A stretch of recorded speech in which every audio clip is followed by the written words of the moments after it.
thank you again for this kind opportunity.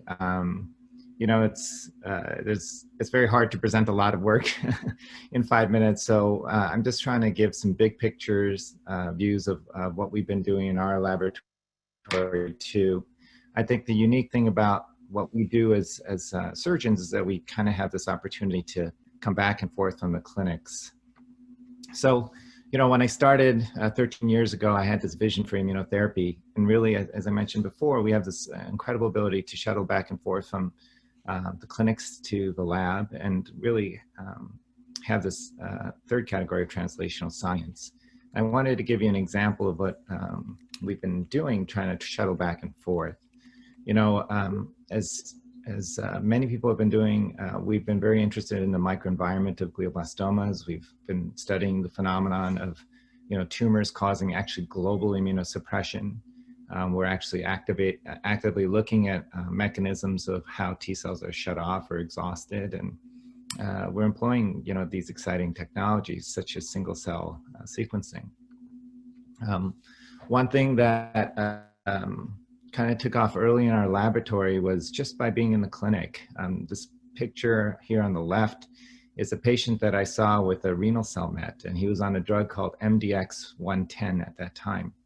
I had no idea. I get lots of patients on clinical trials. I took him to the OR and we resected his tumor and came back. The pathology came back as no active tumor, but inflammatory cells. And so this person caught my attention, obviously, and I followed him. And over the ensuing months, he had a complete response to this drug. He had widely metastatic renal cell carcinoma and is still alive today. He's doing very well. And it turned out that that drug was from a company called Medarex that was acquired by Bristol Myers Squibb, and that was PD-1. So that was Opdivo.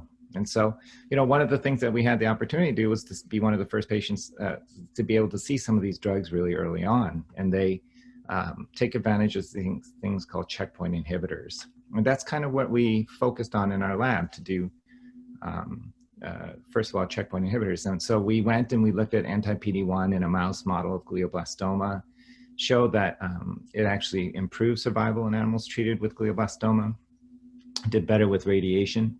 And from that, we kind of went to, you know, have clinical applications. We BMS used that to launch a large phase 3 clinical trial. We were able to train many people from this.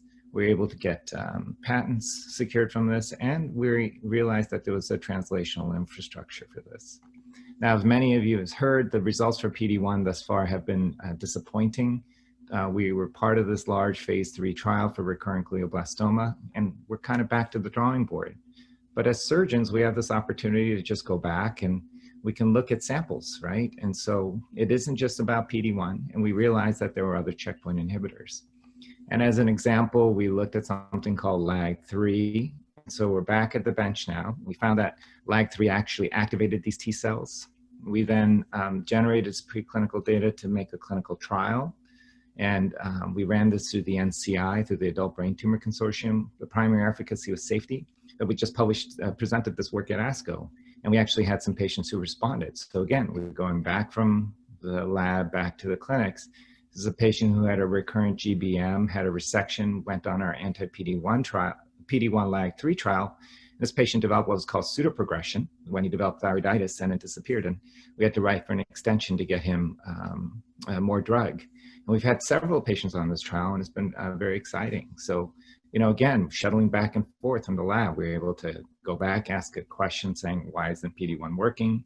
Identify another target, design a clinical trial, show that was safe, and see some very interesting signal. And now we're moving forth with a large phase 2/3 trial in the Alliance.